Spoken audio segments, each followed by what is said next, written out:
Hi friends, welcome back to Vijay Jyothi 2006 channel. ఈరోజు మనం రవ్వ దోశ ఎలా తయారు చేసుకోవాలో చూద్దాం. ఇది చాలా ఈజీ రెసిపీ అండి.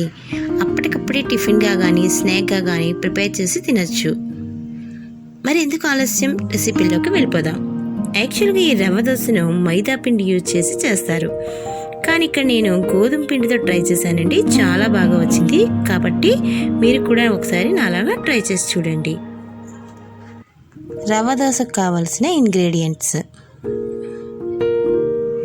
ముందుగా ఒక పెద్ద బౌల్ తీసుకుందాం అండి. దీనిలోని 1 కప్పు వరకు బొంబాయి రవ్వ అంటే మన ఉప్మా రవ్వ.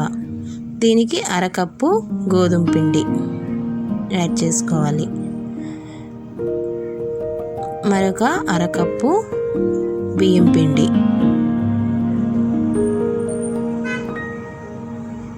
ఇప్పుడు 1 స్పూన్ వరకు జీలకర్ర, చిన్నగా తరిగి పెట్టుకున్న అల్లం ముక్కలు,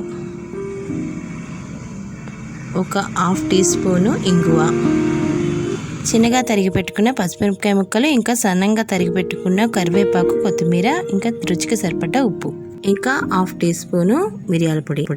రవ్వ దోశ రుచిగా రావాలంటే మజ్జిగని ఉపయోగించాలండి. ఇక్కడ పలచగా కలిపి పెట్టుకున్న మజ్జిగని 1 కప్పు వరకు యూజ్ చేశాను నేను.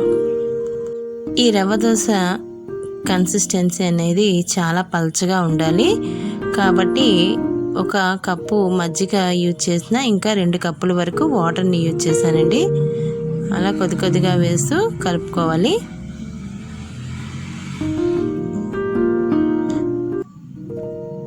మామూలు దోశల పిండి బ్యాటర్లా ఉండకుండా ఈ బ్యాటర్ అనేది చాలా పలచగా ఉండాలి. ఇది ఇంకా సరిపోలేదు, వాటర్ని ఇంకా యాడ్ చేసుకోవాలండి. అందుకనే నేను 2 కప్పుల వరకు వాటర్ని, ఇంకా 1 కప్పు వరకు మజ్జిగని ఉపయోగించానండి. ఈ విధంగా పలచగా కలుపుకోవాలి మనం. అప్పుడే రవ్వ దోశ కూడా చాలా పలచగా క్రిస్పీగా వస్తుందండి. అందుకని బ్యాటర్ కన్సిస్టెన్సీ ఈ విధంగా ఉండాలి. ఇప్పుడు స్టవ్ వెలిగించుకొని ఒక పెనం పెట్టుకున్నానండి. ఈ పెనం బాగా వేడెక్కిపోవాలి. అప్పుడే మనం రవ్వ దోశ చేసుకుంటే బాగా వస్తుంది. కాబట్టి బాగా హైలో పెట్టుకుని వేడి చేయాలి.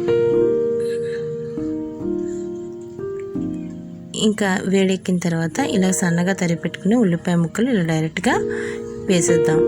ఇలా వేసుకోవడం వలన ఈజీగా రవ్వ దోశ పల్చగా వేస్తాం కాబట్టి అది ఈజీగా రవ్వ దోశ అనేది వస్తుంది. కాబట్టి ఇలా ఉల్లిపాయ ముక్కలు ముందుగా వేసుకోవాలి. ఇప్పుడు దోశని ఈ విధంగా వేసుకోవాలండి. మామూలు దోశలు అయితే ఒక దగ్గర నుండి స్ప్రెడ్ చేస్తూ వేస్తాము, కానీ ఇది పల్చగా ఉండడం వలన ఇప్పుడు నేను వీడియోలో చూపిస్తున్న విధంగా ఈ విధంగా వేసుకోవాలి. అంటే ఎక్కడైతే గ్యాప్ ఉంటాయో ఆ గ్యాప్ అంతా ఫిల్ చేసుకుంటూ ఈ విధంగా వేసుకోవాలి. చూడండి, ఈ విధంగా ఈ ఫ్లేమ్ని హైలోనే ఉంచి కాల్చుకోవాలి. కొద్దిగా ఆయిల్ వేసుకుందామండి. పైన అలా ఆయిల్ వేసుకోవాలి. ఇప్పుడు కొద్దిగా కాలిన తర్వాత ఆ పచ్చిగా ఉన్నదంతా ఈ విధంగా కలిపేస్తూ ఒకసారి అట్ల కాడతోని ఈ విధంగా స్ప్రెడ్ చేయాలి. దీనివల్ల పచ్చిగా ఉన్నదంతా కూడా ఉడికిపోతుంది. ఇప్పుడు అది కాలిందండి. దీన్ని నీట్గా ఈ విధంగా తీసి ప్లేట్లోకి వేసుకోవచ్చు. చూడండి ఎంత కలర్ఫుల్గా వచ్చిందో. బాగా కాలి చాలా బాగా ఇచ్చిందండి. ఈ విధంగా మనం ఈజీగా కాల్చుకొని చేసుకోవచ్చు రవ్వ దోశలు. చూడండి ఫ్రెండ్స్, చాలా సింపుల్గా తొందరగా అయిపోయే ఈ టిఫిన్ మనం ఎప్పుడంటే అప్పుడు తయారు చేసుకోవచ్చు. మీరు కూడా నాలాగా తయారు చేసుకుని ఎలా వచ్చిందో కామెంట్లో పెట్టండి. వీటిని బంగాళదుంప కుర్మాతో కానీ కొబ్బరి చిట్టితో కానీ తింటే చాలా చాలా టేస్ట్గా ఉంటుందండి.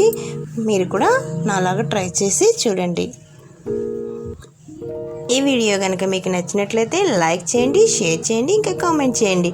ఇలాంటి మరిన్ని వీడియోస్ కోసం మా ఛానల్ని సబ్స్క్రైబ్ చేసుకోండి. Thank you for watching.